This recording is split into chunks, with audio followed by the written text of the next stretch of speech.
बंदी छोड़ सतगुरु रामपाल जी परमेश्वर जी की जय हो। भाइयों और बहनों, ये पुस्तक है भोगेगा अपना किया रे। ये पुस्तक विशेषकर करोथा कांड को लेकर लिखी गई है।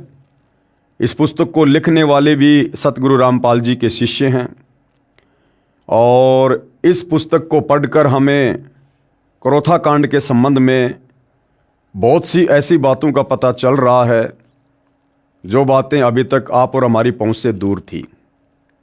यानी करोथा कांड क्यों हुआ, किन लोगों ने करवाया, क्या कारण था, और उस समय हरियाणा के मुख्यमंत्री भूपेंद्र सिंह हुड्डा की इस करोथा कांड को करवाने में क्या भूमिका रही थी, सतगुरु रामपाल जी ने उसके विषय में क्या कुछ कहा है। और जिन भी गांव वालों ने करोथा कांड में प्रत्यक्ष या अप्रत्यक्ष रूप से अपनी भूमिका निभाई थी, आगे चलकर उन लोगों को कर्म फल के तहत क्या क्या सजा प्राप्त हुई। बहुत से लोगों का परिवार सर्वनाश को प्राप्त हुआ। किसी का बेटा मरा, किसी की बेटी मरी, कोई स्वयं तड़फ तड़फ कर एक्सीडेंट में या भयंकर बीमारी से मरा। और भी बहुत सारी बातें जो हम आगे इस पुस्तक के माध्यम से जानेंगे। उनमें एक बात है कि एक ज़मीन का मामला, जो ज़मीन सतलोक आश्रम करोथा को दान कर दी गई थी, उस ज़मीन को लेकर क्या वाद विवाद हुआ। वो ज़मीन किसने ली थी?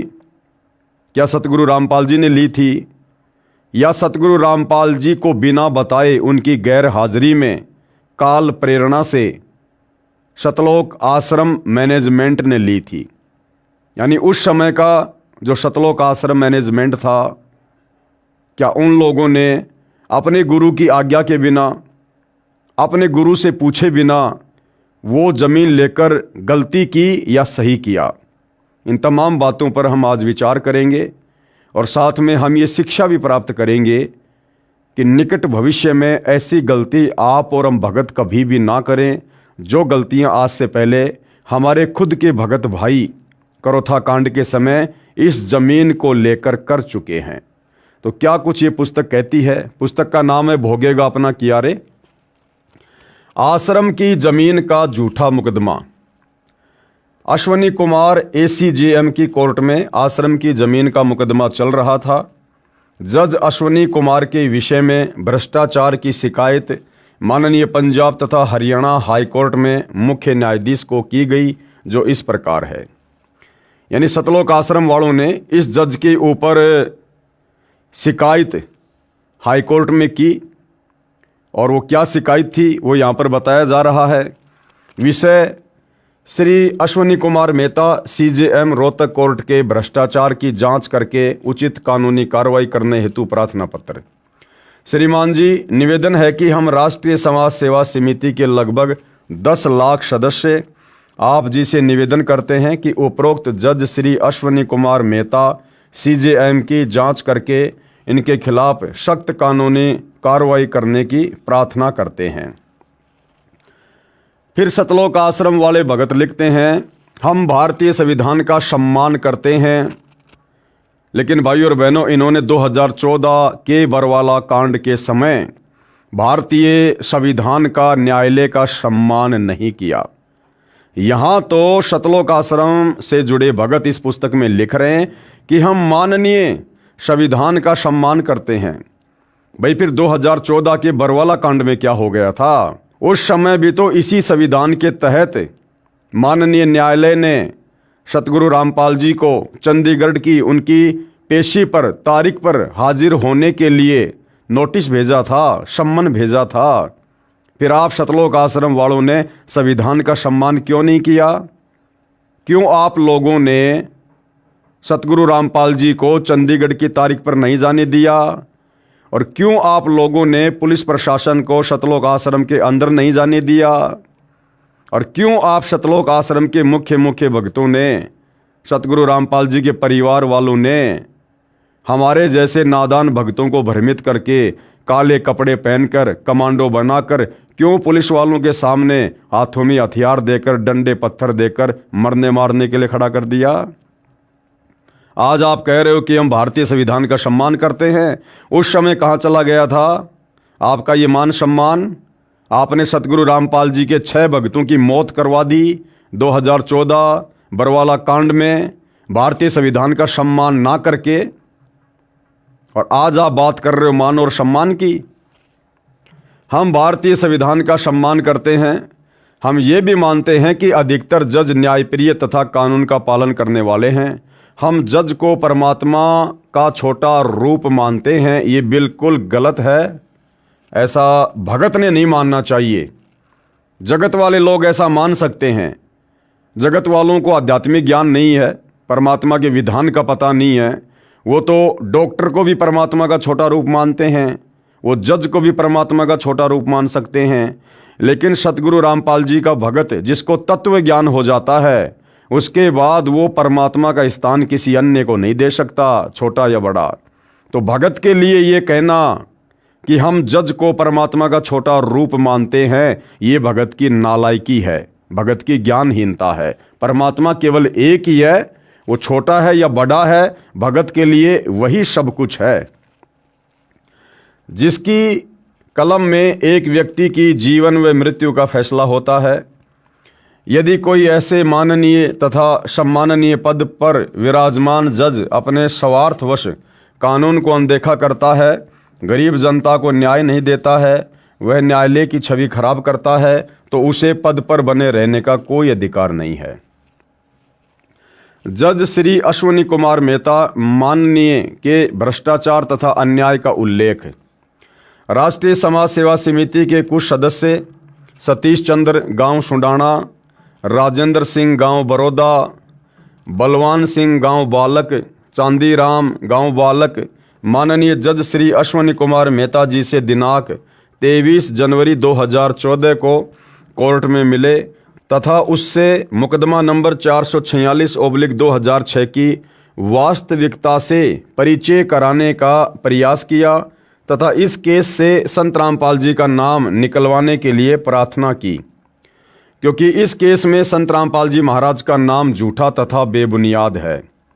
माननीय जज श्री अश्विनी कुमार जी ने कहा कि अब कोर्ट का समय है, आप मुझे कोर्ट के समय के बाद मिलना, तब तक मैं इस केस की फाइल पढ़ लूँगा। हमारे उपरोक्त सदस्य माननीय जज श्री अश्विनी कुमार से पुणे मिले तथा उनको बताया मामला ये है कि सतलोक आश्रम करोथा की ज़मीन पर झूठा मुकदमा number 446 date 21/7/2006 Rohtak court Haryana में विचाराधीन है। जिस समय ये ज़मीन कुछ भक्तों द्वारा बंदी छोड़ भक्ति मुक्ति ट्रस्ट को स्वेच्छा से दान की गई। हमारे सतगुरुदेव संत रामपाल जी महाराज हरियाणा से बाहर महाराष्ट्र प्रांत में सत्संग करने के लिए गए हुए थे। उनको तो जमीन लेने के बारे में 3 महीने के बाद जब हरियाणा में आए तब बताया गया था कि हम सर्व भक्तों ने विचार विमर्श करके 3 एकड़ जमीन का टुकड़ा गांव करोथा जिला रोहतक में आश्रम के लिए भक्तों ने ही दान किया है। अब देखो भाइयों और बहनों, सबसे बड़ी गलती जो भगत करता है काल प्रेरणा से, वो ये करता है। हमें पूज्य गुरुदेव भगवान कहते हैं कि बच्चों, गुरु की आज्ञा आव ही और गुरु की आज्ञा जाए, कहे कबीर उस भगत को फिर 3 लोक भय नाए। यानी शिष्य का ये परम धर्म है कि अपने गुरु की आज्ञा के बिना, अपने गुरु से पूछे बिना वो कोई भी कार्य ना करे। लेकिन यहाँ सतलोक आश्रम मैनेजमेंट करोथा ने बहुत बड़ी गलती की, जिनको आज हम बड़े बड़े भगत मान रहे हैं। उन्होंने बहुत बड़ी गलती की। सतलोक आश्रम करोथा को किसी भगत ने स्वेच्छा से जमीन दान करनी चाहिए। और उस समय सतगुरु रामपाल जी महाराष्ट्र में सत्संग करने के लिए गए हुए थे और उस समय मोबाइल जैसी सुविधा विशेष तौर पर उपलब्ध नहीं थी। इसलिए सतलोक आश्रम वाले भगत कह रहे हैं कि वो जमीन हम लोगों ने ले ली, यानी देने वाला भी भगत और लेने वाले भी भगत। वो देने वाला भी महामूर्ख और लेने वाले भी महामूर्ख। ना जमीन देने वाले भगत ने सतगुरु से आज्ञा ली और ना जमीन लेने वाले सतलोक आश्रम मैनेजमेंट करोथा वाले भक्तों ने सतगुरु से आज्ञा ली। यानी दान देना चाहिए गुरु को, लेकिन देने वाले ने जमीन दान किसको दी? भक्तों को। और भाइयों और बहनों, यही गलती आगे चलकर सतगुरु रामपाल जी के लिए एक नई समस्या पैदा कर देती है। यह गलती निकट भविष्य में हम भक्तों ने नहीं करनी चाहिए। इस पुस्तक से हमने यही तो शिक्षा लेनी है। क्या आवश्यकता थी भाई जमीन लेने की? अगर आपने जमीन लेनी भी थी तो जमीन दानकर्ता से आपने प्रार्थना करनी चाहिए कि भाई देखो, आप जमीन दान कर रहे हैं और सतगुरुदेव इस समय महाराष्ट्र में सत्संग के लिए गए हुए हैं, संपर्क हो नहीं पा रहा। जब सतगुरुदेव वापस आए उसके बाद आप जी जमीन दान कर देना। हम तो उनके शिष्य हैं, उनके भगत हैं, हम अधिकारी नहीं हैं दान लेने के। और गुरु की आज्ञा के बिना हम ये जमीन आपसे दान में नहीं ले सकते। इन्होंने करना तो ये चाहिए था, लेकिन मंद बुद्धियों ने मान बढ़ाई और अहंकार में सड़कर कि जब सतगुरु जी आएंगे और उनको पता चलेगा कि हम लोगों ने इतनी इतनी जमीन एक भगत से दान में ले ली है, आश्रम का विस्तार करेंगे, तो सतगुरु हमारी पीठ थपथपाएंगे। तो भाइयों और बहनों, ये गलती यदि भक्ति मार्ग पर हमें सफल होना है, एक अच्छे और सच्चे शिष्य की भूमिका अदा करनी है, ये गलती हमने बिल्कुल भी नहीं करनी चाहिए। दोबारा पढ़िए। भक्तों की गलती के कारण सतगुरु रामपाल जी के ऊपर वो मुकदमा लगा। भक्तों की गलती के कारण हमारे सतगुरुदेव संत रामपाल जी महाराज हरियाणा से बाहर महाराष्ट्र प्रांत में सत्संग करने के लिए गए हुए थे। उनको तो जमीन लेने के बारे में 3 महीने के बाद जब हरियाणा में आए तब बताया गया था कि हम सभी भक्तों ने विचार विमर्श करके 3 एकड़ जमीन का टुकड़ा गांव करोथा जिला रोहतक में आश्रम के लिए अपने भक्तों ने ही दान किया है। दानकर्ता के विशेष आग्रह पर जमीन बंदी छोड़ भक्ति मुक्ति ट्रस्ट के नाम ट्रस्टी भगत राजेंद्र के नाम से करा दी है। हमने पहली बार ट्रस्ट बनाया था, ट्रस्ट की ओर से कोई रेजुलेशन भी पास नहीं किया गया था। हमारे सतगुरु रामपाल जी महाराज के कहीं भी जमीन की खरीद के कागजात पर हस्ताक्षर नहीं है। इनका नाम भी राजनीतिक दबाव में बनाए मुकदमा नंबर 446 डेट 21/7/2006 में डालकर व्यर्थ परेशान किया जा रहा है। अरे व्यर्थ में परेशान तो तुम भक्तों ने करवाया। तुम्हें क्या आवश्यकता थी वो जमीन दान में लेने की, जब तुम्हें पता था कि गुरुदेव भगवान आश्रम में नहीं है और भक्ति मार्ग में गुरु की आज्ञा के बिना कोई भी कार्य नहीं किया जाता है। जब छोटा मोटा होम यज्ञ भी गुरु की आज्ञा के बिना सफल नहीं होता है, तो आप लोगों ने ये कैसे सोच लिया कि वो जमीन भक्तों को सुख देगी और आगे चलकर फिर उसी जमीन को लेकर सतगुरु रामपाल जी के ऊपर मुकदमा लगा। इस जमीन के मुकदमा नंबर 446 डेट 2006 में मुख्य गवाह ने जिसके नाम से एफआईआर काटी गई थी, उसने न्यायालय में बयान देकर स्पष्ट कर दिया है कि इस एफआईआर में क्या लिखा है मुझे कुछ जानकारी नहीं, क्योंकि पुलिस ने जबरदस्ती मेरे से हस्ताक्षर कराए थे।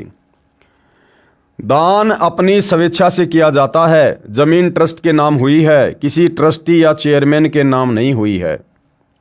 अब देखो, यहां तो कह रहे कि किसी ट्रस्टी या चेयरमैन के नाम नहीं हुई है, और यहां पर ये लोग खुद ही लिख रहे हैं, ये लोग खुद ही लिख रहे हैं भाइयों और बहनों कि दानकर्ता के विशेष आग्रह पर जमीन बंदी छोड़ भक्ति मुक्ति ट्रस्ट के नाम और ट्रस्टी भगत राजेंद्र के नाम से करा दी गई है, और यहां कह रहे हैं कि किसी के नाम नहीं हुई है। ट्रस्ट का नियम है कि यदि ट्रस्ट का प्रबंधन ट्रस्ट चलाने में असफल रहता है तो उस ट्रस्ट की चल अचल संपत्ति सरकार सील कर देती है।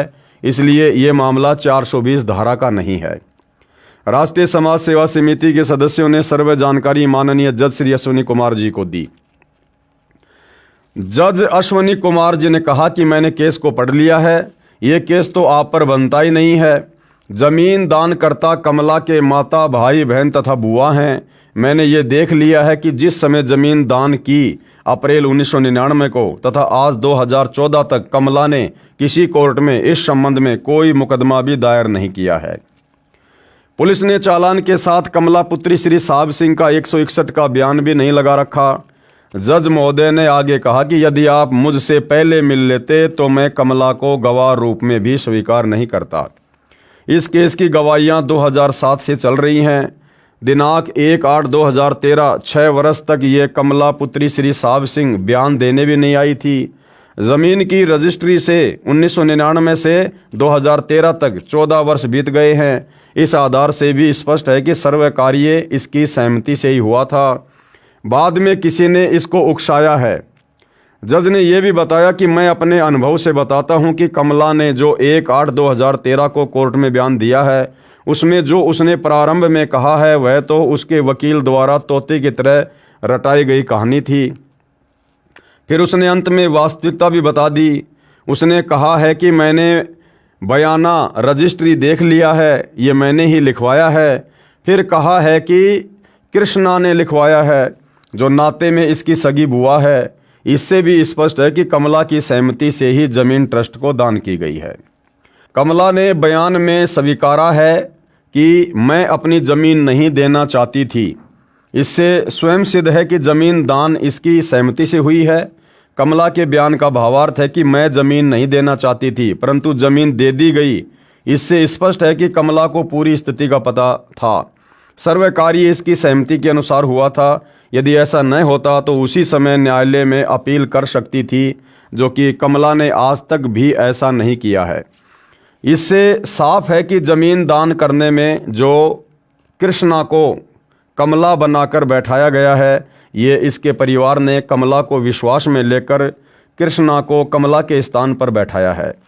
ट्रस्टी तथा चेयरमैन का तो कोई दोष ही नहीं है, फिर भी ये झूठा मुकदमा आपके गले में सरकार ने डाल दिया है। इसको अपने गले से निकालना तो पड़ेगा ही। श्री अश्वनी कुमार माननीय जज जी ने कहा कि आप भी जानते हैं वर्तमान में कैसे काम बनता है, आप लोगों को कुछ खर्च करना पड़ेगा। समिति के सदस्यों ने पूछा कि क्या खर्च करना पड़ेगा। जज श्री अश्वनी कुमार जी ने कहा कि मात्र 20 लाख रुपए लगेंगे। हाई कोर्ट तक सेटिंग करनी पड़ती है। मैंने कुछ नहीं लेना, ये सारा खर्चा आगे ही देना है। मैं तो भगवान से डरने वाला हूँ। याद रखना, जजों के पास स्वयं संज्ञान रूपी 2 धारी तलवार है। सर्व गवाह भी आपके पक्ष में हों तो भी जज सजा कर सकते हैं। चाहे गवाह आपके विरुद्ध हों तो भी स्वयं संज्ञान लेकर बरी कर सकते हैं। यदि छोटी छोटी तारीखें भी लगेंगी तो आपके घर व्यवसाय के कार्य की हानि होगी और आप मानसिक रूप से भी परेशान होंगे। आपको इससे 20 लाख से भी अधिक हानि हो जाएगी, विचार कर लेना। तो पुस्तक जो लिख रहा है सतलोक आश्रम हरियाणा से जुड़ा भगत, वो ये सारी बातें बता रहा है कि जज ने किस प्रकार से हमारे से रिश्वत मांगी। ये सब बातें श्री अश्वनी कुमार जज के मुख से सुनकर सर्व सदस्य दंग रह गए और कहा, जज जी हम ये नहीं कर पाएंगे।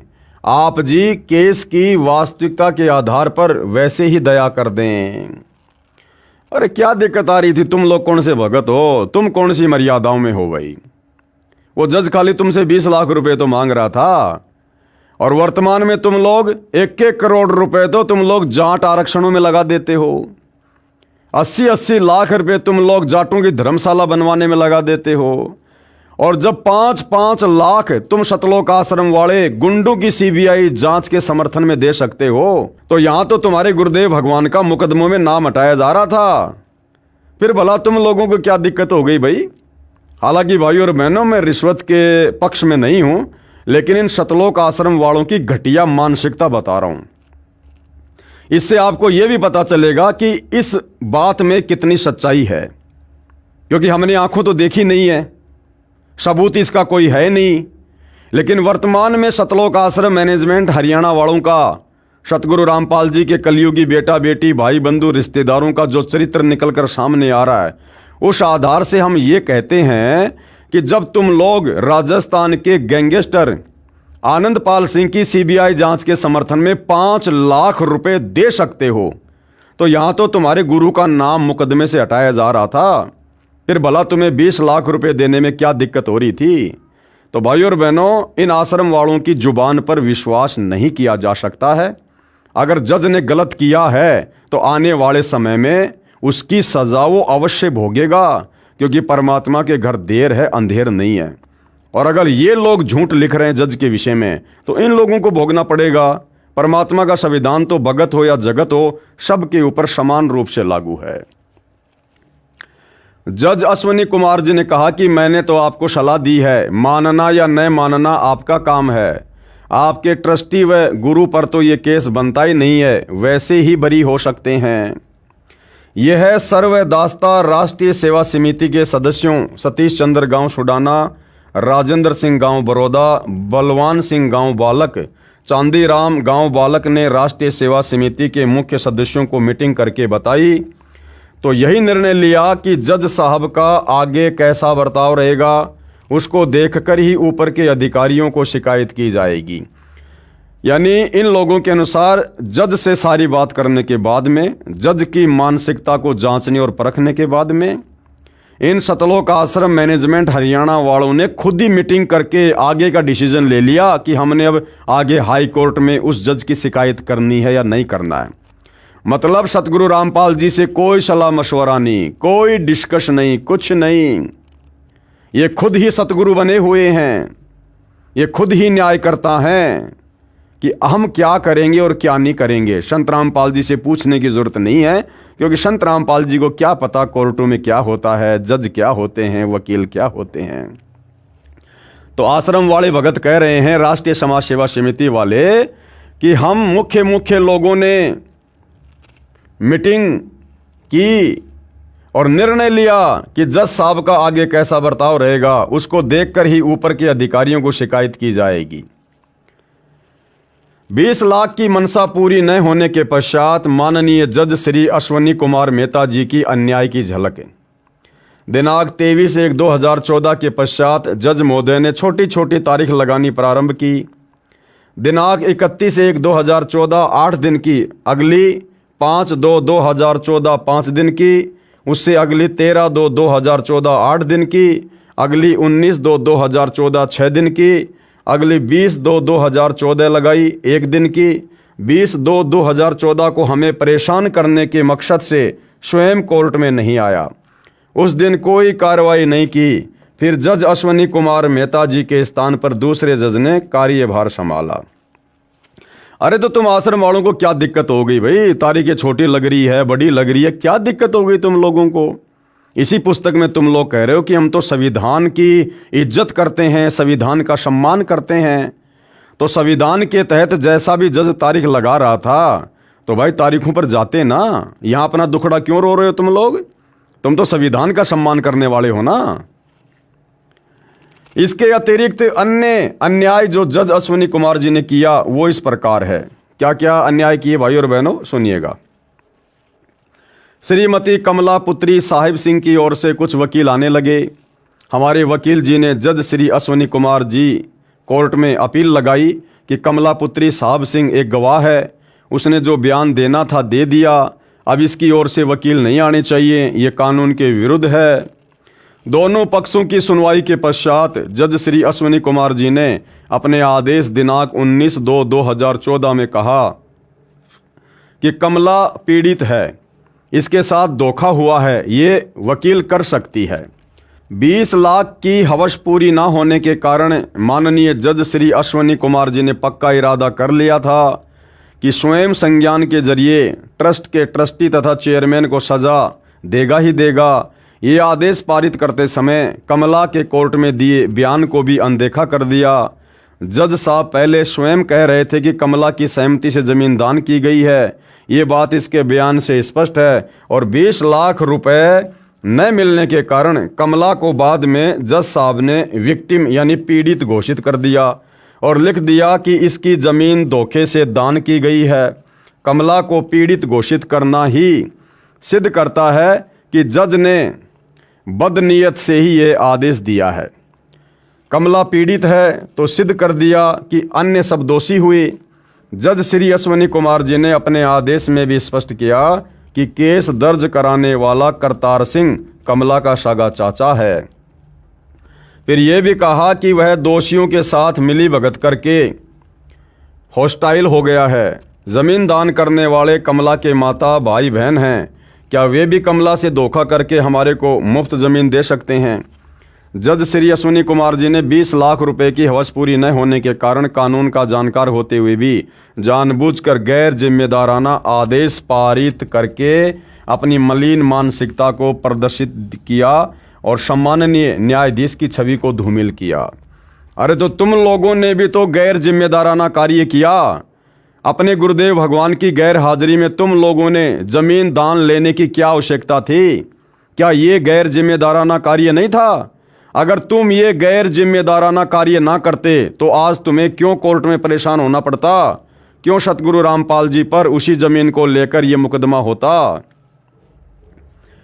जबकि सर्वोच्च न्यायालय का आदेश number 2009 3310 for criminal appeal number 1695 of 2009 स्पष्ट करता है कि यदि ए ने बी की जमीन बी बनकर सी को बेच दी या दान कर दी तो ए दोषी है, सी दोषी ठहराया जा सकता है। हम तो सी हैं, जमीन प्राप्त करने वाले हैं, हम पर यह मुकदमा ही नहीं बनता। ये राजनीतिक दबाव से बनाया गया है। अरे तो कौन से राजनीतिक दबाव में बनाया गया और किस राजनेता के दबाव में बनाया गया उसका भी नाम लिख देते हैं यहाँ पर कि वो राजनेता कौन है। आधी अधूरी बातें क्यों कर रहे हो भाई? यह राजनीतिक दबाव से बनाया गया है, इसे समाप्त किया जाना चाहिए था। सर्वोच्च न्यायालय का यह आदेश भी जज महोदय ने लालचवश अनदेखा कर दिया। यदि सर्वोच्च न्यायालय के आदेश के विरुद्ध यदि जमीन लेने वाले दोषी बनाए गए हैं फिर तो तहसीलदार, रजिस्ट्री क्लर्क तथा अर्जी निवश को भी दोषी बनाया जाना चाहिए था, जिन्होंने सारे कागजात की पूरी जांच पड़ताल करके रजिस्ट्री की है। यहाँ पर यह बताना भी अनिवार्य है कि जमीन दान की रजिस्ट्री ट्रस्ट के नाम है। ये किसी ट्रस्टी तथा चेयरमैन की निजी संपत्ति है और न ही हो सकती। इसलिए हमारा परोपकार के लिए प्रयत्न है, जिसे धोखा 420 की संज्ञा नहीं दी जा सकती। पूरे घटनाक्रम को जानकर यह निष्कर्ष निकलता है कि कमला ने अपनी जमीन स्वेच्छा से ट्रस्ट को दान की है। किन्हीं कारणों से यह तहसील में उपस्थित नहीं हो पाई। फिर इसको रजिस्ट्री के सर्वे कागजात तैयार करके दिखाए गए थे, तब इसने अपनी मर्जी से अपनी बुआ को तहसील में भेजकर अपने स्थान पर खड़ा किया है, जो इसके बयान से भी स्पष्ट है, जो बयान इसने न्यायालय में जज श्री अश्विनी कुमार जी के समक्ष दिए हैं। ये बात हमें अब स्पष्ट हो गई है। यदि ये धोखा यानी फ्रॉड 420 है तो कमला तथा कृष्णा द्वारा किया गया है, इसमें ट्रस्ट का कोई दोष नहीं है। अरे सबसे बड़ा फ्रॉड, सबसे बड़ा धोखा तुम लोगों ने अपने गुरु के साथ किया। गुरु की आज्ञा बिना, गुरु की गैर हाजिरी में तुम लोगों ने ये जमीन दान लेकर सबसे बड़ा फ्रॉड किया। हमारा सौभाग्य था कि उसी दौरान एक नया जज श्री लोकेश गुप्ता जी आ गए। माननीय भ्रष्ट जज श्री अश्विनी कुमार जी के जुल्म व अन्याय से बच गए, नहीं तो जज अश्विनी कुमार जी अपने स्वार्थवश हम निर्दोषों को सजा कर देता। क्यों भाई? अरे क्यों सजा कर देता? और सजा कर देता तो फिर तुम्हारे को दिक्कत क्या है? तुम तो भगत हो ना, भक्ति कर रहे हो ना पूर्ण परमात्मा की, तो तुम लोगों को क्या दिक्कत है भैया? हो सकता है तुम्हारा उस जज के साथ में कोई पिछला कोई ऋण संबंध हो सकता है पिछले जन्म में तुम लोगों ने जज को किसी प्रकार से दुखी कर रखा हो, परेशान कर रखा हो, वर्तमान में वो जज अपना बदला ले रहा हो। तो भाई तुम क्यों परेशान हो रहे हो? तुम तो भक्ति कर रहे हो, भगत हो ना। गीता अध्याय 2 श्लोक नंबर 56 में सतगुरु रामपाल जी ने क्या पढ़ाया कि जो लाभ हानि में, सुख दुख में स्थिर रहता है वही तो सच्चा भगत होता है, वही तो सच्चा साधक होता है। तो तुम लोग इतने क्यों परेशान हो रहे थे भाई? क्यों दुखी हो रहे थे? तुमने तो भक्ति करनी थी। नाम परमात्मा ने दे रखा है, वो चाहे जेल में बैठ के जप लो, चाहे रेल में बैठ के जप लो। आत्मा का कल्याण तो उससे होना है। 2 टाइम की रोटी आश्रम में खानी, घर पे खानी, चाहे जेल में बैठ के खा लेते। तुम क्यों परेशान हो रहे थे फिर इतने? क्यों हमारा सौभाग्य जज चेंज हो गया, वरना वो जज तुम्हें फांसी तोड़ देता। अगर तुम मर्यादित भगत थे तो फिर डर क्यों रहे थे? अगर तुम मर्यादा में थे तो सामना करते भैया। अगर वो जज गलत होता तो आने वाले समय में वो अपनी सजा भोगता, और तुम गलत थे तो तुम भोगते। तुम तो सच्चे सदगुरु की शरण में हो ना, फिर डरने और घबराने की क्या आवश्यकता थी मेरे भाई? विश्वसनीय सूत्रों से ज्ञात हुआ कि श्री अश्विनी कुमार जज 20 लाख रुपए न मिलने के कारण कितने घटिया हथकंडे अपना रहा है। अब देखो भाई और बहनों, क्या लिखा जा रहा है? विश्वसनीय सूत्रों से ज्ञात हुआ। अर्थात स्पष्ट तौर पर ये भगत लोग यहां बताने से डर रहे हैं, घबरा रहे हैं। फिर तुम काहे की भगत हो भाई? अरे हमें क्या पता कि तुम जो बात बोल रहे हो सही है। कौन था वो तुम्हारा विश्वसनीय सूत्र? उसका नाम गांव पता लिखो ना। फिर अगर सच्चाई समाज के सामने पुस्तक के माध्यम से पेश कर रहे हो तो तुम्हारे विश्वसनीय सूत्र का नाम भी लिखना चाहिए कि उसको कैसे पता चला इन बातों का। आधी अधूरी बातें क्यों कर रहे हो तुम? विश्वसनीय सूत्रों से ज्ञात हुआ है कि श्री अश्विनी कुमार जज 20 लाख रुपए न मिलने के कारण कितने घटिया हथकंडे अपना रहा है। इसने श्री लोकेश कुमार गुप्ता जज से कहा था कि आप इस केस 446/2006 में ट्रस्टी तथा चेयरमैन की भी सजा करना। ये जजों की शिकायत करते हैं। ज्ञात है कि जज श्री लोकेश गुप्ता ने ऐसा करने से मना कर दिया। फिर जज श्री अश्विनी कुमार जी ने यह केस श्रीमती कीर्ति जैन JMIC के यहाँ ट्रांसफर करवा दिया, जो जूनियर डिवीजन में जज है, जो कि श्री अश्विनी कुमार ACJM के अधीन है। इससे ये जो अन्याय चाहेगा करवा लेगा। यदि जज कीर्ति जैन जी ने कानून को अनदेखा किया और गैर कानूनी कार्य किया तो उसकी जानकारी भी उच्च अधिकारी जज को दी जाएगी। जो आदेश श्री अश्विनी कुमार जी ने लालचवश पारित किया था, कहा था कि कमला पीड़ित है, इस आदेश के खिलाफ हमारे वकील ने सेशन जज की कोर्ट में अपील की। एडिशनल सेशन जज श्री नरेश कुमार सिंगला जी की कोर्ट में सुनवाई के लिए केस लगा। श्री अश्विनी कुमार जी ने अपनी निजी ताल्लुकात से एडिशनल सेशन जज श्री नरेश कुमार सिंगला जी को भी भ्रमित करके अपने आदेश के अनुरूप फैसला करवा दिया। इस आदेश के खिलाफ हमारे वकील जी ने माननीय हाईकोर्ट पंजाब व हरियाणा चंडीगढ़ में अपील की। माननीय विद्वान जज श्री सुरेंद्र गुप्ता जी ने अपने आदेश नंबर फला में न्याय किया। कहा कि ट्रायल कोर्ट में केस की सुनवाई चल रही है, ऐसे समय में विक्टिम यानी पीड़ित एंड फ्रॉड धोखा शब्दों का प्रयोग करना गलत है। कमला को असंतुष्ट कहा जा सकता है। फिर कहा कि अपनी सलाह के लिए गवाह भी वकील कर सकता है, परंतु वह वकील कोर्ट में सीधा कोई पक्ष नहीं रख सकता। हाईकोर्ट का आदेश संलग्न है। हमारे को माननीय हाईकोर्ट से न्याय मिला। हम इस प्रार्थना पत्र के आरंभ में ही लिख चुके हैं कि अधिकतर जज न्यायकारी हैं। कुछ भ्रष्ट जज ही अपने स्वार्थवश अन्याय करके गरीब जनता को सताते हैं, क्योंकि भ्रष्ट जजों को पता होता है कि आम व्यक्ति ऊपर की कोर्टों में नहीं जा सकता, क्योंकि वकीलों की महंगी फीस होती है जो गरीब के बस की बाहर होती है। अब तुम तो पैसे वाले हो भाई, तुम तो हाई कोर्ट क्या सुप्रीम कोर्ट क्या, तुम तो कहीं भी जा सकते हो, तुम गरीब थोड़ी हो। आप जिसे पुनः प्रार्थना है कि माननीय भ्रष्ट जज श्री अश्विनी कुमार मेहता CJM रोहतक कोर्ट हरियाणा की जांच करके कानूनी कार्रवाई की जाए। ऐसे व्यक्ति ऐसे सम्माननीय पद पर बने रहने के योग्य नहीं है। इसको तुरंत प्रभाव से बर्खास्त किया जाए ताकि गरीब जनता अन्याय से बच सके। जांच अधिकारी के सामने जांच के समय हमारे वो सदस्य जो जज श्री अश्विनी कुमार से मिले थे शपथ पत्र देंगे तथा जांच में पूरा सहयोग देंगे। कानून को अनदेखा करके जज श्री अश्विनी कुमार जी ने अच्छा नहीं किया। यदि गरीब जनता ने दुखी होकर कानून को अनदेखा कर दिया तो क्या होगा? यदि इस जज के खिलाफ कार्रवाई नहीं हुई तो हम सर्वे 10 लाख राष्ट्रीय समाज सेवा समिति के सदस्यों को संवैधानिक तरीके से आंदोलन व प्रदर्शन करने के लिए विवश होना पड़ेगा। कौन कह रहे हैं? राष्ट्रीय समाज सेवा समिति वाले। इनको भक्ति नहीं करनी, इनको ये बकवादी करनी है इस प्रकार की। इनको अपने भगवान पर विश्वास नहीं, इनको अपने गुरुदेव पर विश्वास नहीं, इनको भक्ति मर्यादाओं पर विश्वास नहीं। अब ये समाज को सुधारेंगे इस प्रकार से आंदोलन करके। अरे समाज को सुधारने के लिए परमात्मा धरती पर आए हुए हैं भाई, वो अपने हिसाब से सुधारेंगे। वो आंदोलन करके अपने भक्तों से करवा के समाज को नहीं सुधारेंगे। समाज सुधरेगा तत्व ज्ञान से, इस ज्ञान से, भक्ति से। अब इस ज्ञान को तुम खुद ही नहीं समझ पा रहे, फिर भला वो जज कैसे सुधरेंगे, जनता कैसे समझेगी? और क्या कर लिया तुम लोगों ने अभी तक भाई? अरे इतने वर्ष बीत गए, हम आंदोलन करेंगे, प्रदर्शन करेंगे। कर लिया तुम लोगों ने आंदोलन? सुधार दिया तुम लोगों ने जज को? दिलवा दी तुम लोगों ने फांसी उस जज को? तो भाई और बहनों, परमात्मा कह रहे करनी तज कथनी कथया ज्ञानी दिन रात, और कुत्ते जू भौंकत फिरे सुनी सुनाई बात। ये जो इस प्रकार की बातें हैं, जजों के खिलाफ आंदोलन करना या प्रदर्शन करना, ये सतगुरु रामपाल जी के ज्ञान और विधान के बिल्कुल खिलाफ है, विपरीत है ये। प्रार्थी राष्ट्रीय समाज सेवा समिति के सभी 10 लाख सदस्य, और ये समिति पूर्ण रूप से धार्मिक तथा गैर राजनीतिक है। फिर वर्तमान में राजनीति में क्यों घुस गए भाई? अगर ये समिति गैर राजनीतिक थी तो वर्तमान में भाई क्यों राजनेताओं के तलवे चाट रहे हो तुम सतलोक आश्रम वालों? 2019 में तुम कांग्रेस सरकार के चरणों में जाकर बैठ गए, तुमने कांग्रेस का समर्थन किया। 2024 में तुम बीजेपी के चरणों में जाकर बैठ गए। आज वर्तमान में तुम बीजेपी का समर्थन कर रहे हो और कह रहे हो कि यह संस्था गैर राजनीतिक है। आगे क्या लिखा जा रहा है?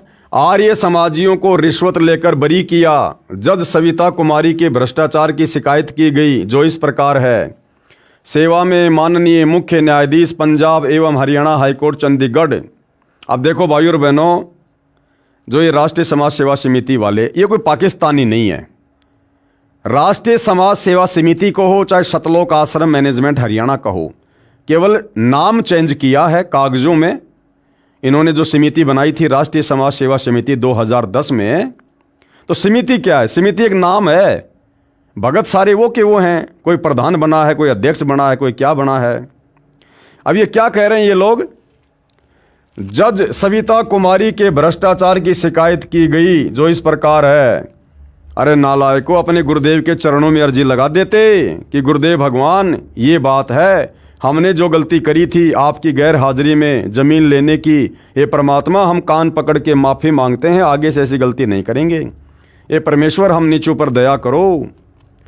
अरे तो जजों का जज सतलोक आश्रम बरवाड़ा में बैठा था ना भाई। अरे जो हमारा मुकदमा धर्मराज के कोर्ट में लड़ेगा ऊपर, ये यहां के छोटे मोटे जज फिर क्या है उसके आगे? इस परमात्मा से बड़ा कोई न्यायकारी है क्या? अदली असल कबीर है, कुल के सतगुरु एक। अदली यानी न्यायकारी, न्यायकारी परमात्मा केवल एक कबीर है, और तुम्हारा गुरु स्वयं कबीर है। और तुम अर्जियां लगाते फिर रहे हो इन नकली कोर्टों में, लगाते अपने गुरुदेव भगवान के चरणों में अर्जी कि परमात्मा गलती हो गई, नादान है, आपके बच्चे माफ करो, आगे से ऐसी गलती नहीं होगी। अरे जजों का रिमोट परमात्मा के हाथ में है, 2 मिनट में परमात्मा प्रेरणा कर दे, लेकिन तुम्हारी बुद्धि वहां तक तो जाती नहीं है। गुरु को तो तुम मानुष मानते हो, अपने से नीचा मानते हो। तुम तो खुद ही गुरु बने हुए हो, सारे काम तो तुम खुद कर रहे हो। 2010 में जब से तुम लोगों ने राष्ट्रीय समाज सेवा समिति बनाई है, तुम लोगों ने सत्यानाश कर दिया, भक्ति का बेड़ा गर्क कर दिया तुम लोगों ने, अंत में बरवाला कांड करवा कर छोड़ा। सेवा में माननीय मुख्य न्यायाधीश पंजाब एवं हरियाणा हाईकोर्ट चंडीगढ़। विषय जज श्रीमती सविता कुमारी JMIC रोहतक के भ्रष्टाचार की जांच करके उचित कानूनी कार्रवाई करने हेतु प्रार्थना पत्र। एक छोटी सी अर्जी सतगुरु रामपाल जी के चरणों में भी लगा देते भाई, तुम्हें कोर्टों के चक्कर ही नहीं काटने पड़ते। निवेदन है कि हम राष्ट्रीय समाज सेवा समिति के लगभग 10 लाख सदस्य आपसे निवेदन करते हैं कि उपरोक्त जज की जांच करके सख्त कार्रवाई करने की प्रार्थना करें। तुम्हारी गुलाम है वो हाई कोर्ट, जो तुम्हारे आदेशों पे चलेगी।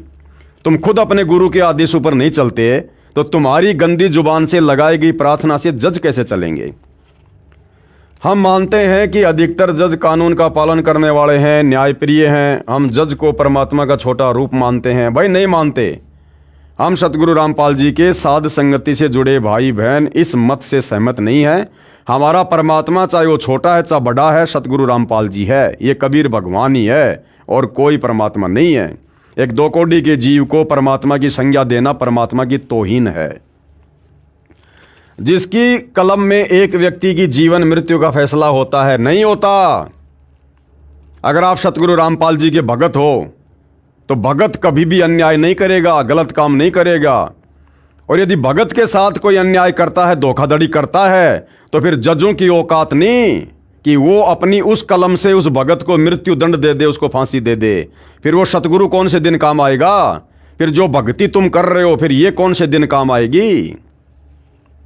ऐसे माननीय तथा सम्माननीय पद पर विराजमान व्यक्ति अपने स्वार्थवश अन्याय करता है, गरीब जनता को न्याय नहीं देता।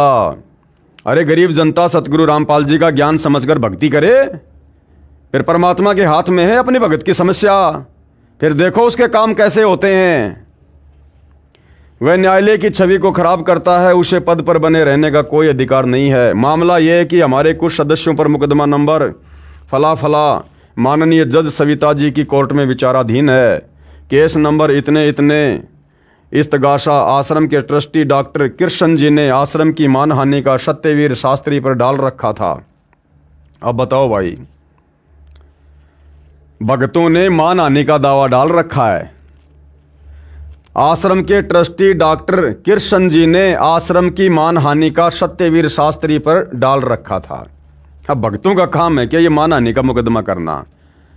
अरे भक्तों की ना इज्जत होती, ना भक्तों की कोई बेइज्जती होती। तुम सतगुरु की शिक्षाओं पर नहीं चलते, इसलिए तुम लोग दुखी हो।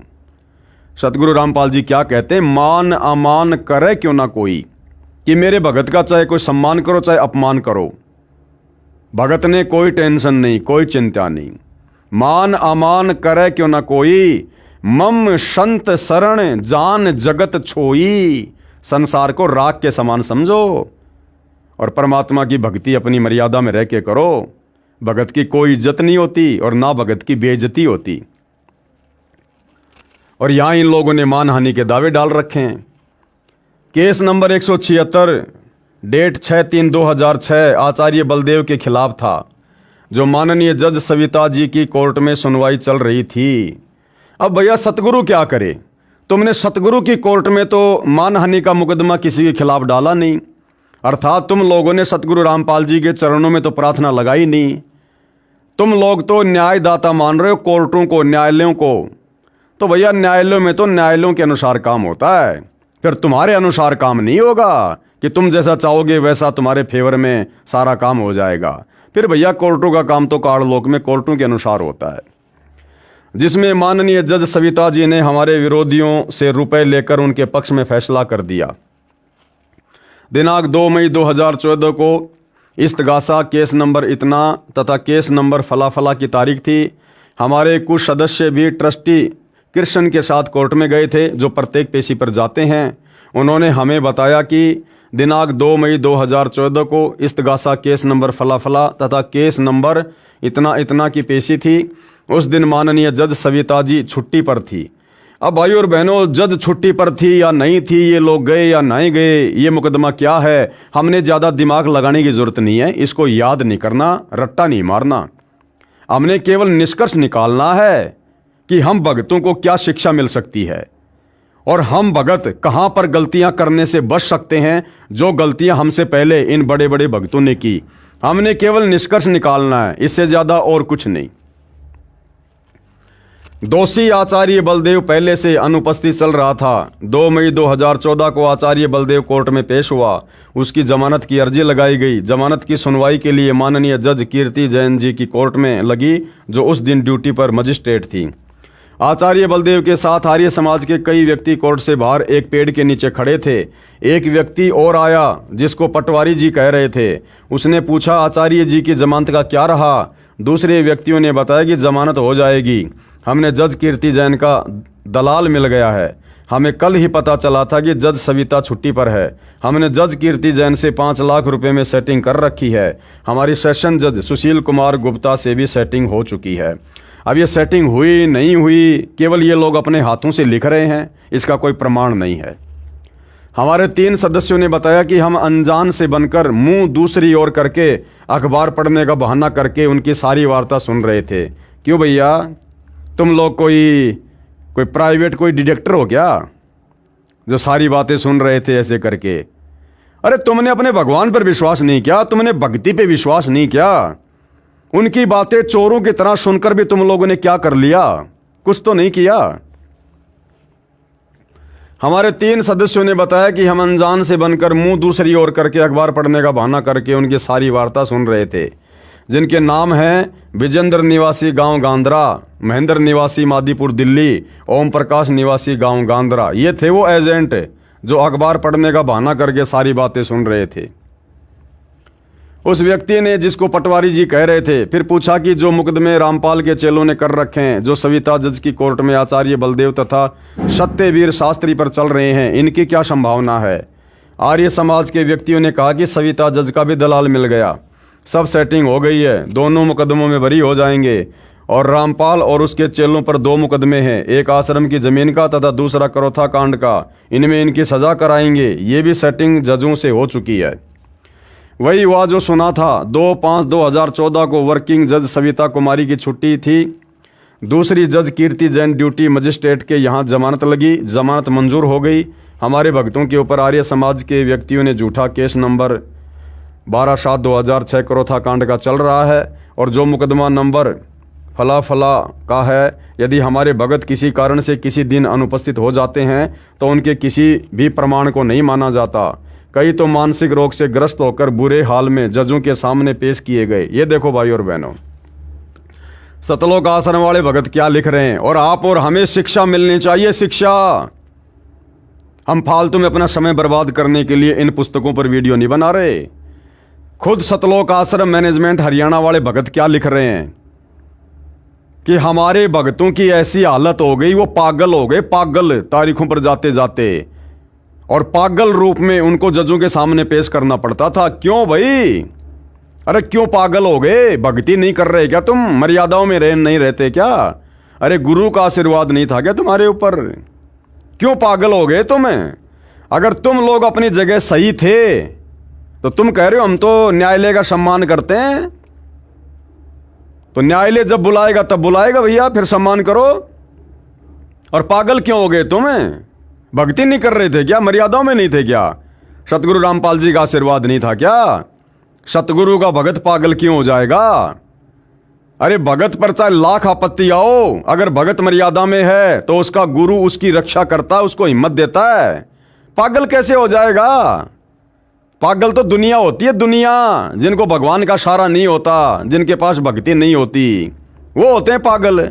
और ये सतलोक आश्रम वाले भगत कह रहे हैं हमारे कुछ भगत तो पागल हो गए, उनको पागलपन के दौरे पड़ने लगे, हॉस्पिटलों में उनको एडमिट करवाया गया, बाद में पंखे से लटक कर फांसी खाने का प्रयास करने लगे वो भगत है, जिनमें एक का नाम है बसंत सैनी, गांव गांद्रा रोहतक वाला, जिसने 12 अगस्त 2025 को मुझ पवन दास की हिसार की तारीख पर 2 भगतों को जान से मारने का कुप्रयास किया। किस प्रकार से रोड पर पटक कर उनकी पिटाई कर रहे थे। तो भैया ऐसे गंदे कर्म करोगे तो पागल ही होगे, सतगुरु क्या करेगा? तो देखो भाई, ये लोग खुद अपनी लेखनी से लिख रहे हैं कि कई तो मानसिक रोग से ग्रस्त होकर बुरे हाल में जजों के सामने पेश किए गए, यानी पूरी तरह से पागल हो गए कई भगत तो संत रामपाल जी के। तो भैया बिना गुरु की आज्ञा के अगर जमीन दान लोगे या बिना गुरु की आज्ञा के काम करोगे तो क्या तुम्हें लड्डू मिलेंगे? वही मिलेगा जो परमात्मा का विधान है। सबको जेल भेजा गया क्योंकि हम इन जजों को रुपए नहीं दे सकते। तुम गुंडों की सीबीआई जांच में रुपए दे सकते हो, तुम फालतू में लोगों की धर्मशाला बनवाने में पैसे दे सकते हो, तुम बैडमिंटन का स्टेडियम बनवाने में पैसे दे सकते हो, तुम जाट आरक्षणों में पैसे दे सकते हो, लेकिन जहां बात आती है तुम्हारे गुरु की, वहां तुम लोग पैसे नहीं दे सकते। 19 मई 2014 को माननीय भ्रष्ट जज सविता कुमारी जी ने दोनों दोषियों आचार्य बलदेव और सतवीर शास्त्री को दोनों केसों में बरी कर दिया। जज ने बरी करने के आदेश में आधार बनाया कि शिकायतकर्ता सिद्ध नहीं कर सका कि समाचार पत्र में बयान दोषियों ने दिया था। कृपया पढ़िए जज के उस आदेश के पेज नंबर 7 की फोटोकॉपी। क्यों पढ़नी हमें फालतू में, क्यों खोपड़ा खराब करें हम? जो हमारे मतलब की बात है वो पकड़ेंगे, जो भक्ति मार्ग में हमें कुछ फायदा दे। जबकि दोषी सत्यवीर ने स्वयं न्यायालय में जवाब दावे में स्वीकार किया है कि मैंने ये बयाना समाचार पत्र में छपवाया था। इससे स्पष्ट है कि जज सविता कुमारी ने दोषियों से रिश्वत लेकर बरी किया। अधिक जानकारी इस प्रकार है। इन मुकदमों में दोषियों के विरुद्ध सब सबूत थे। समाचार पत्रों में प्रकाशित होने से ये स्वयं प्रमाणित है तथा हमारे 3 गवाह भी गवाही दे चुके थे। सत्यवीर शास्त्री ने स्वयं स्वीकारा है कि मैंने ये स्टेटमेंट समाचार पत्रों में निकलवाई है। सत्यवीर ने न्यायालय में जवाब दावा दिया है, उसमें भी स्वीकारा है कि मैंने समाचार पत्र में ये बयान दिया था, मैंने ही समाचार पत्र छपवाया है। वह भी जज सविता जी को दिखाया गया। उसकी सत्यापित प्रति भी जज के मांगने पर दी गई। कृपया पढ़िए जवाब दावे की फोटोकॉपी। पढ़ते रहना तुम लोग भाई। जिस समय ये गलत समाचार छपा था उसी समय हमारे ट्रस्ट के सदस्यों ने यह खंडन भी किया था कि यह सर्व झूठ समाचार है हमने भी समाचार पत्र में निकलवाया था कि पुलिस ने अपनी जांच में भी स्पष्ट किया है कि यह बलात्कार की घटना गांव बोरा के खेतों की है, जो सतलोक आश्रम से लगभग 25 किलोमीटर दूर है। उसी समय इस सिलसिले में हमारा शिष्टमंडल एसपी रोहतक से भी मिला था कि यह समाचार पत्र कैसे छपा है। ये सुनकर तत्कालीन एसपी भी आश्चर्य में पड़ गया। कहा कि हमारे सामने लड़की ने स्वयं बताया कि बोरा गांव के खेतों में यह घटना घटी। बोरा गांव के गणमान्य व्यक्तियों ने भी यही बताया कि यह घटना गांव के निकट ही खेतों में हुई है। हमारे पास सबके बयान हैं। आर्य समाज के लोगों को हमारे आश्रम को बदनाम करने का कौन सा अधिकार है? अरे भैया, काल के लोक में अधिकारी अधिकार हैं। गुरुजी ने क्या समझाया? निरंजन धन तेरा दरबार, यहाँ तनिक ना न्याय विचार। और मालिक क्या कहते हैं? पाखंडी की पूजा जग में संत को कहें लबाड़, अज्ञानी को परम विवेकी, ज्ञानी को मूड गवार, निरंजन धन तेरा दरबार। अरे शब्द नहीं सुनते क्या? आश्रम वालों सत्संग नहीं सुनते क्या गुरुदेव के? किसको अधिकार है और किसको अधिकार नहीं है? काल लोक में अधिकारी अधिकार हैं। भगत ने अपनी भक्ति करनी चाहिए। आर्य समाज के लोगों को हमारे आश्रम को बदनाम करने का कौन सा अधिकार है? जज महोदय सविता जी ने भी अपने लालच में कानून को अनदेखा करके उनके पक्ष में फैसला कर दिया। जज सविता जी से प्रार्थना है कि इनका लाइसेंस बना दें कि ये किसी की मानहानि करें, इनको कोई नहीं रोकेगा। अरे क्यों बना दे भाई, हमें क्या मतलब है? आप लोगों ने ये क्यों कहना कि जज फला फला व्यक्ति का लाइसेंस बना दे, वो जब चाहे किसी के ऊपर मुकदमा कर दे? आप लोगों ने क्या लेना देना था भाई इन सब बातों से? आप तो परमात्मा के भगत हो, भक्ति कर रहे हो ना, अपने गुरु पर विश्वास रखो ना। क्या समय आने पर सत्य की जीत नहीं होती क्या?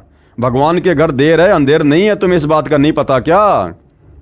लेकिन तुम अपने गुरु को परमात्मा मानो तब ना, गुरु पर विश्वास करो तब ना, मर्यादा में रह के भक्ति करो, तब ये सद्बुद्धि आती है। बकवाद करने वालों को नहीं आती। हमारे भक्तों ने 50,000 रुपए भी कोर्ट फीस भरकर मुकदमा डाला था। अरे क्यों डाला मुकदमा नालायकों? क्यों संगत का 50,000 रुपए बर्बाद कर दिया तुम लोगों ने? अरे गुरुजी से मिल बैठकर सलाह कर लेते, उनके चरणों में प्रार्थना लगा देते। परमात्मा जो सलाह देता बिल्कुल सही देता। नालायकों, तुम्हें मुकदमा डालने की क्या आवश्यकता थी? अरे गुरु ने क्या समझाया? जो तोकू काटा बोवे ताको बोतू फूल, कि जो तुम्हारे ऊपर मुकदमा करे तुम उसके ऊपर मुकदमा ना करो। आवत गाड़ी एक है, उल्टा हो अनेक। गुरुजी तो आने वाली गाड़ी के जवाब में गाड़ी देने को भी मना करते हैं, और तुम लोगों ने 50,000 रुपये कोर्ट में फीस भर के सामने वाले पे मुकदमा कर दिया। अरे भैया, भक्ति कर रहे थे, ड्रामा कर रहे थे, सत्संग तो सुनते नहीं थे। भक्ति विधान का तुम्हें ज्ञान नहीं, और अपनी मर्जी से अपनी बकवादे करने में लगे हुए थे। तो सतगुरु भी क्या करेगा भाई? सतगुरु भी यही देखता है कि करने दो इन नालायकों को जो कर रहे हैं वो। जब इनकी घिस निकल लेगी अपने आप सीधे हो जाएंगे।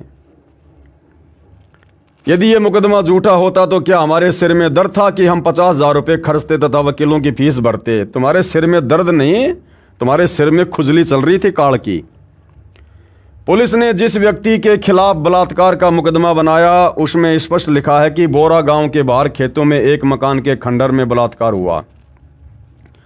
मुकदमा नंबर FIR फला फला का केस माननीय जज सविता जी की कोर्ट में विचाराधीन है।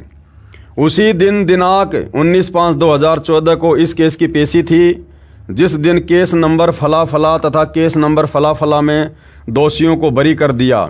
उसी दिन मुकदमा नंबर फला फला की तारीख पेशी थी। एक गवाह जिसका नाम मेघराज पुलिस वाला आया हुआ था, उसके सामने जज सविता जी ने प्रत्येक नामजद मुकदमा के नाम, पिता का नाम से बुलाकर अंदर एक एक करके कोर्ट में बुलाया। हमने प्रार्थना की कि गवाह के सामने एक एक को बुलाया जा रहा है, उसको पहचान कराई जा रही है। जज सविता ने हमारी एक नहीं सुनी और सर्व नामजद मुकदमा के हमारे भक्तों को बुला बुलाकर गवाह के सामने पहचान करवाई। अरे जब तुम अपने गुरु की एक भी बात नहीं सुन रहे तो वो जज तुम्हारी बातें कैसे सुनेगी भाई? इससे भी स्पष्ट है कि जज सविता जी लालच में अंधी हो गई और कानून की भी पालना नहीं कर रही। तो तुम लोग भी तो काल प्रेरित होकर अपने गुरुदेव के आदेशों की पालना नहीं कर रहे थे। 1 तारीख पर हमारा वकील किसी कारण से कोर्ट में पेशी पर उपस्थित नहीं हो सका। उस दिन केस नंबर फला फला तथा केस नंबर फला फला की पेशी थी। आवाज़ लगने पर एक भगत ने जज सविता जी से प्रार्थना की कि जज साहब हमारा वकील नहीं आ सका है। इस बात पर जज बहुत क्रोध में आकर बोली कि बुलाओ अपने वकील को, नहीं तो मैं एक तरफा फैसला कर दूंगी।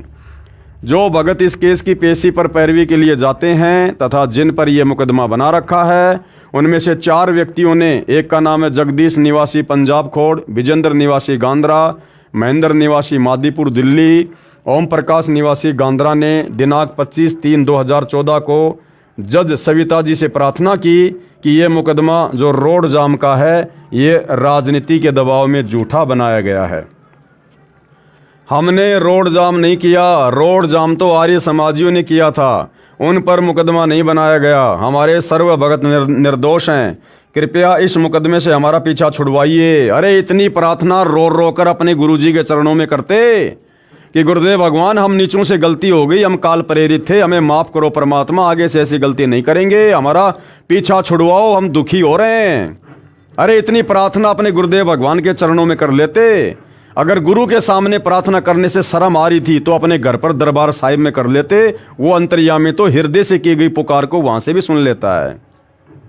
तो जो अपने गुरु के आगे नहीं रोता, नहीं गिड़गिड़ाता, फिर वो जजों के आगे रोता है।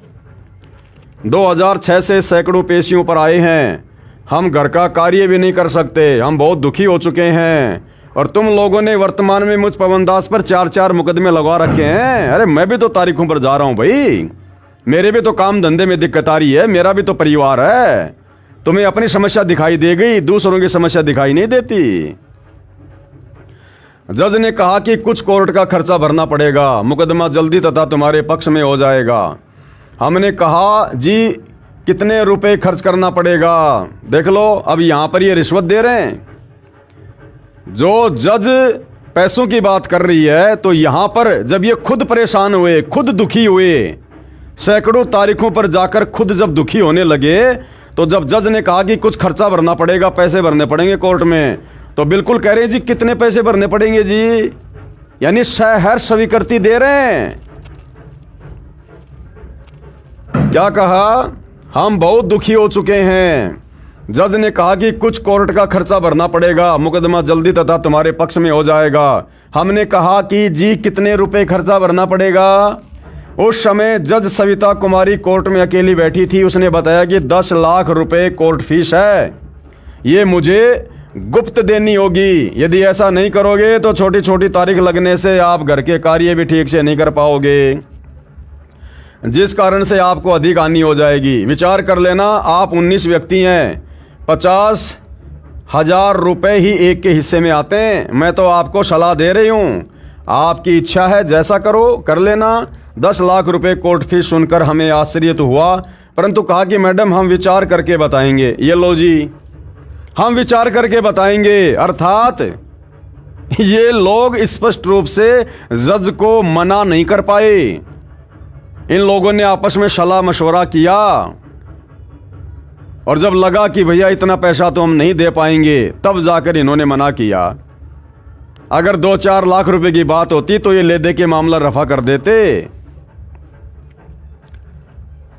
ये सुनकर हमें आश्चर्य तो हुआ, परंतु कहा कि मैडम हम विचार करके बताएंगे। हम निर्धन व्यक्ति हैं, 10 लाख रुपए कोर्ट फीस भरने में असमर्थ हैं। अगर 1-2 लाख रुपए वो बोलती तो तुरंत हाँ भर देते, तुरंत। इसलिए हमने दोबारा जज से कोई बात नहीं की। उसके पश्चात तो जज सविता का हमारे प्रति आक्रामक रवैया हो गया, छोटी छोटी तारीख देने लगी। 25/3/2014 के पश्चात 26/4/2014 31 दिन की। इस दौरान एक नामजद मुकदमा अनुपस्थित चल रहा था, उनको पीओ करने के लिए 31 दिन की तारीख दी थी। ये इस जज की मजबूरी थी। इसके पश्चात 2/5/2014 8 दिन की, फिर 6 दिन की, फिर 11 दिन की, फिर 5 दिन की, फिर 7 दिन की। उन चारों भक्तों ने राष्ट्रीय समाज सेवा समिति के मुख्य सदस्यों को बताया, अपने गुरुजी को नहीं बताया। और उन चारों भक्तों ने जिनकी छोटी छोटी तारीखें लग रही थी, इसी मनवश काल प्रेरित संगठन राष्ट्रीय समाज सेवा समिति के सदस्यों को जाकर बताया। अपने गुरुजी से कोई सलाह मशवरा नहीं, गुरुजी से कोई प्रार्थना नहीं। तभी तो जीव दुखी होता है, कष्ट भोगता है। उन चारों भक्तों ने राष्ट्रीय समाज सेवा समिति के मुख्य सदस्यों को बताया। जब वकीलों से पूछा गया तो हमारी हंसी करने लगे कि ऐसा कोई कानून नहीं बना कि कोर्ट फीस भरो और बरी हो जाओ, ये तो जज की सीधा सीधा रिश्वत की मांग है। फिर हमने राष्ट्रीय समाज सेवा समिति की मीटिंग बुलाई तथा माननीय भ्रष्ट जज सविता जी की शिकायत उच्च अधिकारियों को करने का निर्णय लिया। फिर भी गुरुजी से कोई सलाह मशवरा नहीं, गुरुजी से कोई किसी प्रकार की अर्जी नहीं। फिर भी आपस में ये राष्ट्रीय समाज सेवा समिति वाले ही अपनी मनमर्जी कर रहे हैं कि हम उस जज के खिलाफ चंडीगढ़ हाई कोर्ट में जाएंगे। अरे जब तक गुरु के आगे नहीं रहोगे, अर्जी नहीं लगाओगे, जब तक गुरु की आज्ञा में नहीं चलोगे, आजीवन दुखी रहोगे, आजीवन। आप जी से नम्र निवेदन है कि भ्रष्ट जज की जांच करके कानूनी कार्रवाई की जाए। हाँ करेंगे, तुम्हारे नौकर हैं वो। आप जी की अति कृपया होगी और न्यायालय की गरिमा बनी रहेगी। जांच अधिकारी को हमारे चारों भगत शपथ पत्र भी देंगे। यदि भ्रष्ट जज पर कार्रवाई नहीं हुई तो हम राष्ट्रीय समाज सेवा समिति के सर्वे 10 लाख सदस्य संवैधानिक तरीके से आंदोलन करने के लिए मजबूर होंगे। ये आंदोलन करना, धरने, प्रदर्शन, रैलियां निकालना, ये संत रामपाल जी के भक्ति विधान में नहीं है। ये सारे के सारे कार्य बरवाला कांड के समय और बरवाला कांड के बाद इस मनवश काल प्रेरित संगठन राष्ट्रीय समाज सेवा समिति ने अर्थात सतगुरु रामपाल जी के परिवार ने किए और करवाए हैं। जब तक इस भ्रष्ट जज को पद से मुक्त नहीं किया जाएगा तब तक आंदोलन करेंगे। अभी तक तो भैया वो अपने पद से बर्खास्त नहीं हुआ और तुम लोग क्यों अपने घरों में बैठ गए हार मान के? पड़े रहो रोडों पर, करो आंदोलन, करो धरने, प्रदर्शन, रैलियां। क्यों हार मान गए राष्ट्रीय समाज सेवा समिति वालों? आप जी से पुनः निवेदन है कि इस माननीय भ्रष्ट जज सविता कुमारी जी को बर्खास्त करके सख्त कार्रवाई की जाए। इससे हमें न्याय की कोई उम्मीद नहीं है। अरे न्याय भाई किस ब्रह्मांड में नहीं है। निरंजन धन तेरा दरबार, यहां तनिक ना न्याय विचार। सत्संग सुना करो, सत्संग। धन्यवाद। प्रार्थी राष्ट्रीय समाज सेवा समिति के 10 लाख सदस्य। ये समिति पूर्ण रूप से धार्मिक तथा गैर राजनीतिक है। फिलहाल तो ये राजनीतिक हो गई, राजनेताओं के तलवे चाटने लग गए सतलोक आश्रम वाले। तो भाई और बहनों, इस प्रकार की बहुत सारी बातें इस पुस्तक में लिखी हुई हैं और आप और हमारा मकसद, हमारा उद्देश्य केवल और केवल शिक्षा ग्रहण करना है ताकि निकट भविष्य में आप और हमारे से किसी भी प्रकार से गुरुदेव के वचनों की, आदेशों की अवहेलना ना हो जाए और इन भक्तों की तरह फिर हम दुखी ना हों। तो हमने विचार करना है। आगे क्या लिख रहे हैं? हमारा उद्देश्य महर्षि दयानंद का अपमान करना नहीं है। महर्षि दयानंद के विषय में जो भी जानकारी हमने दी है यह आर्य समाजियों द्वारा प्रकाशित पुस्तकों से है। फिर भी हम स्पष्ट करना चाहते हैं कि हम किसी का अपमान करने का उद्देश्य नहीं रखते, अपितु सतर्क करना चाहते हैं कि जो भक्ति दयानंद जैसे प्रभु प्रेमी ने की वह शास्त्र अनुकूल न होने से उनको भक्ति लाभ प्राप्त नहीं हुआ। शास्त्र अनुकूल भक्ति संत रामपाल जी महाराज के पास है, उसको जांचो, फिर नाम दीक्षा ग्रहण करके कल्याण करवाओ। महर्षि दयानंद के अज्ञान व दुर्व्यसन का प्रमाण। महर्षि दयानंद तमाकू खाता था, सूंघता था। इसका प्रमाण पुस्तक महर्षि दयानंद सरस्वती का जीवन चरित्र के पेज नंबर 208 की फोटोकॉपी। ये उनके जीवन चरित्र के ऊपर लिखी गई पुस्तक है जिसमें ये प्रमाण है कि वो तमाकू खाया करते थे, अर्थात नशा किया करते थे। और आर्य समाज उनको बहुत बड़ा समाज सुधारक मानता है, जबकि वो खुद तमाकू खाया करते थे, अर्थात नशा किया करते थे। और नशा करने वाला व्यक्ति कभी भी समाज सुधार नहीं कर सकता। तो ये लिखा हुआ भाई और बहनों, ये उसके पेज वगैरह। पुस्तक का नाम है जीवन चरित्र महर्षि स्वामी दयानंद सरस्वती। आप जी इस पुस्तक की PDF में देख सकते हैं, पढ़ सकते हैं। कौन सी पुस्तक है ये? ये फोटोकॉपी जीवन चरित्र महर्षि दयानंद सरस्वती की है, जो अमर शहीद पंडित लेखराम द्वारा संकलित प्रमाणिक उर्दू भाषा का आर्य भाषा में अनुवाद है। इसके अनुवादकर्ता आर्य महोपदेशक श्री कविराज रघुनंदन सिंह निर्मल। संपादक हैं श्री पंडित हरिश्चंद्र विद्यालंकार।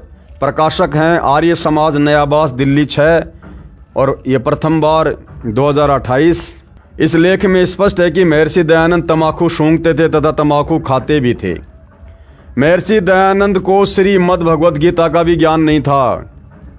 ऊपर पृष्ठ 208 की फोटोकॉपी में लिखे वृत्तांत से सिद्ध है कि महर्षि दयानंद का आध्यात्मिक ज्ञान शून्य था। प्रकरण इस प्रकार है। एक राम गोपाल वैश्य जो वेदांती था, उसने बहुत सी टीकाएं अर्थात अनुवाद गीता की देखी। गीता अध्याय 18 श्लोक 66 में वर्ज शब्द है। श्लोक 66 है, सर्वधर्मान परित्यज्य माम एकम शरणम व्रज अहम तवा सर्व पापेभ्यो मोक्षयामि मा शुचय। यह अध्याय 18 श्लोक 66 है गीता जी का। इस गीता अध्याय 18 श्लोक 66 के अनुवाद में सर्व टीकाकारों यानी अनुवादकों ने व्रज शब्द का विपरीत अर्थ आना किया है, जबकि व्रज का अर्थ जाना होता है। जैसे अंग्रेजी के शब्द गो का अर्थ जाना होता है, यदि कोई इसका अर्थ आना करता है तो वह विपरीतार्थ कर रहा है, जिस कारण से उस प्रकरण का यथार्थ भावार्थ नहीं जाना जा सकता। इसी शंका का समाधान कराने के लिए राम गोपाल वैश्य ने महर्षि दयानंद से जानना चाहा कि आप बताइए, व्रज का अर्थ जाना है, आना है, किस कारण से किया है, ये तो उचित नहीं है। महर्षि दयानंद ने शंका का समाधान इस प्रकार किया, कृपया पढ़ें। उपरोक्त फोटोकॉपी में लिखा है। ये संस्कृत भाषा में बोल के उन्होंने समाधान किया। ये उत्तर दिया कि उस अज्ञानी महर्षि दयानंद ने, लेखक ने लिखा है कि इस उत्तर को सुनकर राम गोपाल वैश्य बहुत प्रसन्न हुआ और उसने फिर पूछा कि कोई प्रमाण भी है। स्वामी जी, महर्षि दयानंद ने ऋग्वेद की 2-3 स्तुतियों के प्रमाण दिए। ये समझो कि प्रमाण के रूप में ऋग्वेद के 2-3 मंत्र सुना दिए।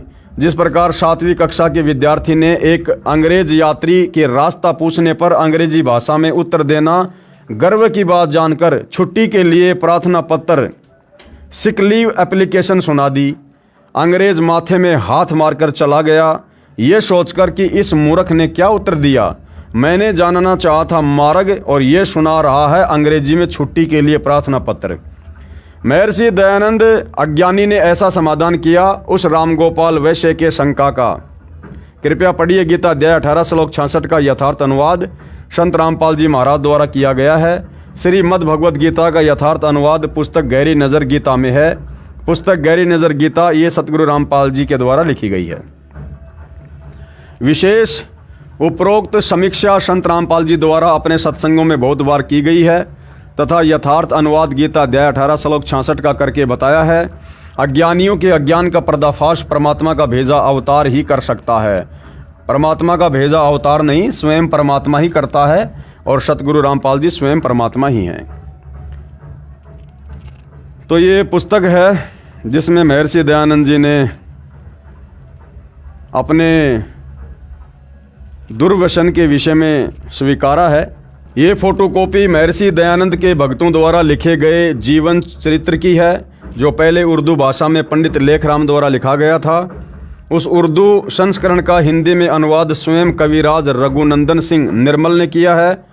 इससे स्पष्ट है कि महर्षि दयानंद ने स्वयं अपने द्वारा लिखी जीवनी में कहा है कि मुझे भांग पीने का दोष लग गया। उसके प्रभाव से पूर्ण रूप से बेशुद्ध हो जाता था और योग अभ्यास भी करता था। विचार करें, ऐब करने वाला व्यक्ति साधना कर सकता है, बेशुद्ध व्यक्ति अभ्यासरत हो सकता है। इस प्रकार का व्यक्ति था ये महर्षि दयानंद, जो सर्व बुराई करता था लेकिन दावा करता था समाज सुधार का। अधिक जानकारी के लिए पढ़िए इसी पुस्तक धरती पर अवतार के पेज नंबर 166 से 185 तक। अब महर्षि दयानंद जी का स्वतंत्रता संग्राम में कोई योगदान था या नहीं था, इस विषय में भाई और बहनों हम आगे चर्चा करेंगे अगले वीडियो में।